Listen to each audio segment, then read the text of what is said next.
রে খাওয়ানো শেষ আর খাওয়াবো না? না খাচ্ছে না, পেট বেড়ে গেছে মনে হয়, ছোটো মানুষ তো।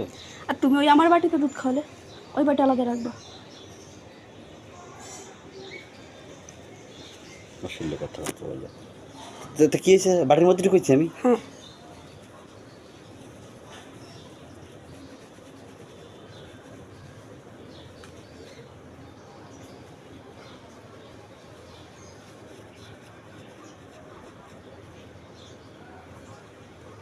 এত যত্ন জীবনে আমাকে করনি।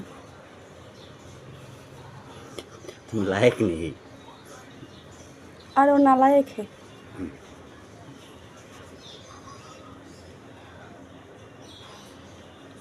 হয়তো সরব না হয়নি। চল খাওয়াতি করলাম, খাওয়াতি বানানো অনেক ভিডিও করতে দিয়েছি লাভ দিয়ে। তুমি লোম ফেলাচ্ছ কেন সারা বাড়ি? লোম না, আরে এর লোম ওই ওই দেখ, ওই যে ওইটা কি, ওইটা এর কোনো লোম নাই।